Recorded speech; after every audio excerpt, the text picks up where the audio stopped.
Welcome to our Busy Intersect, and today we're going to talk about third culture kids with Nour. Could you please introduce yourself? Yeah, my name's Nour. I'm also known as the global nomad on social media, and I have lived in many different countries. Originally Egyptian, born in Beijing, but grew up in Macau, New Zealand, Bahrain, and went back and forth between those countries as I grew up. But also lived in London for a couple of years, and I'm now in the UK. Cool. So, could you tell us what is a third culture kid exactly? So a third culture kid is usually described as somebody who has lived in a different culture to their parents, and maybe you've seen a diagram that describes the host culture, the parents' culture, and then your culture. And then in the middle is sort of the description of a third culture kid because they're a combination of all of these different cultures. So it's somebody who isn't necessarily just from a different combination of cultures between their parents, but it's actually a lot to do with growing up in their formative years, especially as children in different environments. So yeah, that's pretty much my understanding of it. I can't remember who coined the term, but it's my best attempt. And what are the challenges that you encountered as a TCK? I think there's always like some universal challenges that TCKs relate to. So for example, never feeling like you're from a single place can make you feel like you're rootless or you don't have a home, or just this sense of always feeling like an outsider, never blending into the country that you live in, which isn't a bad thing, as I've appreciated with age, but it can be difficult growing up, I think, because your friends and your circle of friends can feel like everything. And I think another challenge is just this like sense of never feeling okay with being established in one place. You're always wanting to move onto something else, and you have like a ticking time bomb in your system, almost like you're thinking about when's the next time I can go somewhere else, or what's next for me. This can't just be it for me. So it's a constant feeling of not really feeling settled, and always looking at what's next. Yeah. What do you think are the positives of being a third culture kid? I think some positives are that you grow up with a very global and worldly view of life, because you're exposed to so many different cultures and people from different countries as well. So you become a lot more open-minded and accepting of differences in people, especially cultural differences. I know that having started my first years in a international school, it really helped me appreciate different cultures from a very young age. So whenever I came across somebody from a different culture, I never sensed like prejudice, or I didn't feel like there was anything bad about being different to somebody else, in that way. So I think you grow up very open-minded and very accepting of others, but you also become a lot more sensitive to different things within people's cultures that you might not necessarily have been aware of had you not lived in that country. So for example, in the Middle East, there are many different cultural sensitivities that you might not necessarily be aware of unless you live in that country. And I guess it's just one of those advantages where you can be aware of like these little subtle things that help you navigate a new country whenever you go there. So I think that's another positive. And I suppose, yeah, we're just seeing the world as our home is a really nice thing as well. Not being fearful of travel, not being fearful of exploring new places and going on different adventures. So it just feels like a done thing to explore the world and travel, which is really nice. Personally, as a third culture kid, I've always struggled with the concept of home and understanding where home is. And I wanted to ask you, what is home for you? How would you define home? Yeah, I think I also struggle with that concept as well, because a lot of the time you think of like a house that, you've lived in all your life and you maybe grew up there as a child with lots of memories, but I never had a home like that. My family lived in different apartments and houses as we grew up. We always packed up and left. Like there was never one permanent home that we had.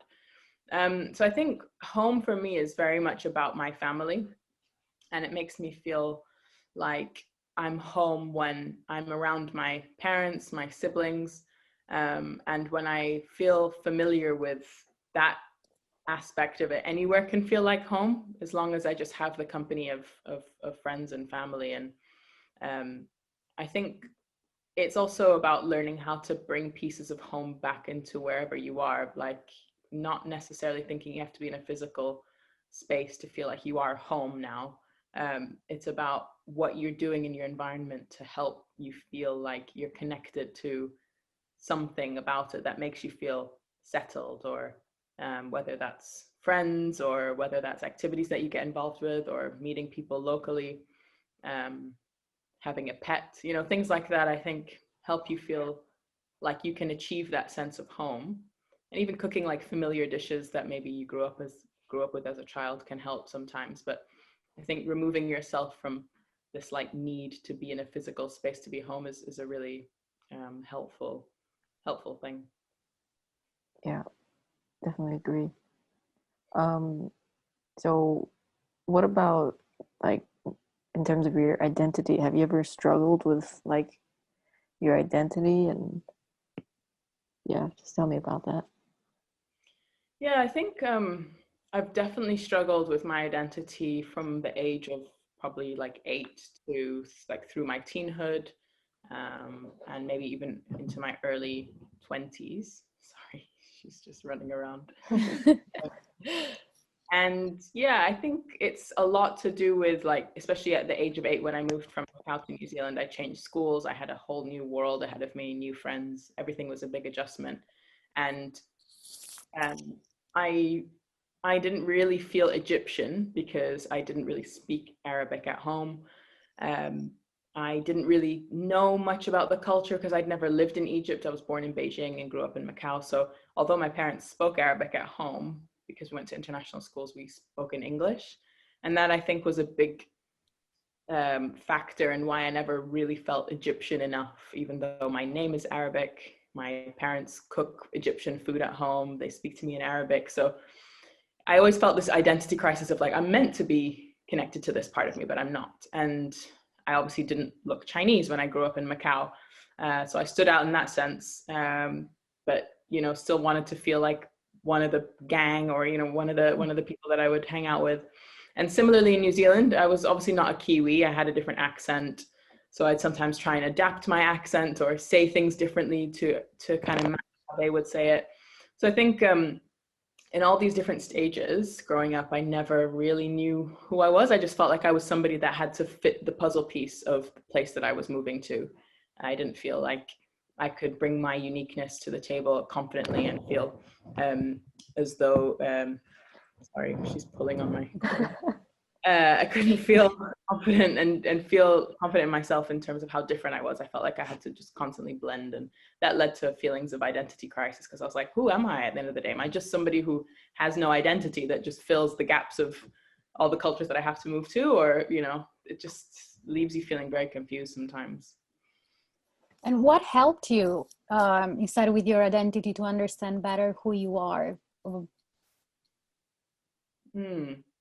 I think like not placing so much importance on it helped me, and just really focusing on the things that make us, what do we have in common, as humans, and not feeling like to be part of a culture was necessarily the like factor in feeling like I knew who I was. I think the more we look at these things, the more we find division and separation and differences between us. We have to be more focused on us as human beings, and the fact that, we all have qualities and skills and talents that we can bring to the table, and be more focused on those things that connect us, rather than being so focused on the boundaries of a country that you might come from, or experiences. And I think within the TCK community, you can really feel that sense of like,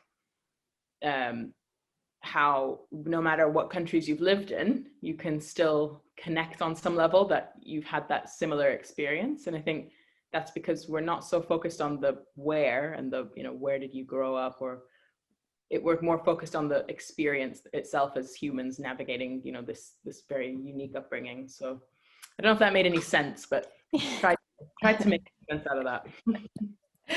Yeah, it definitely does. You have your own brand as well, right? Yes, So I could you do. tell us a little bit about that, and how did it start, and sort of what are you hoping to achieve? Yeah, sure. So it's called The Global Nomad, and you can check out the website. That's called theglobalnomadco.com. And I started it out basically because we went into lockdown last year, and I have always wanted to start something up, from my own creativity and my own sort of ideas as well. And I always thought, well, what can I do that's very authentic to me, but also at the same time is, an expression of my creativity, because I worked in the fashion industry for some time, and that part of me wasn't really getting fulfilled in my current job, working with tech. So I felt like, oh, well, how can I bring this part of me back? Because I really love it and I'm so passionate about it. And obviously with my third culture kid identity, coming across that term was very reassuring and very positive for me, because it helped me realize that there was a word for who I was. And it was something that I think I didn't really give enough attention to, because it's really shaped who I am over these years. And, I'm only loving to learn more and more about what it all means and how it's impacted me. So I thought, well, why not create something that people can express through jumpers, through beanies or stickers, or just fun merchandise that is expressions or simple slogans, simple designs that help third culture kids feel like they can express themselves in some small, unique way. Because we're very underrepresented as a community, I think, and it's nice to be able to have that put on the map a little bit. Thank you. Yeah. I know you mentioned earlier you don't like being staying put in one place for a while. Do you think you're always going to keep moving forever? A good question. Yeah, I think it's an internal thing that I'm going to have to overcome, because my life circumstances at the moment mean that I'm going to be here for the next few years. Of course, we can never plan entirely what's going to happen, just like how we all saw in 2020. That was totally just random. We didn't expect that. So I think for the foreseeable future, I'm probably going to be based in the UK, and I'm fine with that. It's just about making sure that I remind myself that there is always going to be travel, even though there is no hope of it at the moment, but it's not going to be like this forever. And I think it's just nice to remind myself that, these boundaries of countries, it's not important about it's not so important about the fact that you just live in a country and that means that's that. You can still visit different places, still see family, and still have those TCK experiences, even if it's just through holidays or just new countries that you visit. It's still an enriching experience. It just doesn't mean that you have to necessarily live in a country to feel like you're keeping up with this need to be somewhere different. Yeah. I just thought about something, because when you were saying about the moment that you found out about being a third culture kid, and I just wanted to ask you a little bit more about that. How did you find that term, and how did you feel when you finally found that? Yeah, I think I came across it on a website. So even before Instagram was posting a lot about third culture kids and promoting a bit of a community, I think I came across it on a website. I can't remember exactly which one, but it described exactly who I was, third culture kids and their the baggage that it comes with and the good things that it comes with as well. So I was like, oh my gosh, this is so reassuring. And I just felt so relieved, because I always thought it was just a thing that me and my sisters, experienced, even though that's so not the case. That was very naive of me to think. But as a child, you think you're always the odd one out, and it's just you that has to deal with this situation because it's you and your family's thing. But to hear that other people experienced a similar thing, and it was just a really relieving, reassuring feeling, and made me feel like I wanted to know more about myself and how this upbringing impacted me, because it for sure has, like it absolutely has made me who I am today, for the good and the bad. But it's just it's always nice to understand ourselves better and not kind of play down the impact of these life experiences, I think, as well, to really give it the value that it needs. The last question, and we sort of touched a little bit on that, is if there is anything that you could say to help out a TCK struggling with their identity and sense of belonging, what would you say? It's a really good question. I think I would firstly say, don't place so much importance on this identity or this idea of identity, because it's not gonna make you suddenly like so happy, and you know, your life's not just going to be perfect because you feel like you can identify with something. At least from my experience, it's just a nice thing to know about yourself. And I think that a lot of third culture kids will think that it's the one thing that they don't have, and they need to keep on the search of who they are. And I think as human beings, we all feel that to some level, whether you're a third culture kid or not. We're always questioning, like, why am I here, or who am I, or what is my goal in life, what am I meant to do, what's my mission? So I think, like, first of all, just don't place so much importance on it, and try to look at the commonalities that make you connect with others. That's where you'll start to find your identity. The more you think of other people, the more you help other people, the more you're thinking outwardly, the more you find who you are, I think, is the best advice I would give somebody, rather than feeling like they have to go on some kind of, you know, personal mission or journey to suddenly have that moment of like, oh, this is who I am. So yeah, that would be my advice. Thank you so Nice. much. Thank you. Thank You're you so welcome. much. Thanks for having me. Yeah. So this was the last question, and hope you enjoyed it, and thank you. Bye. Thank you so much. Thanks.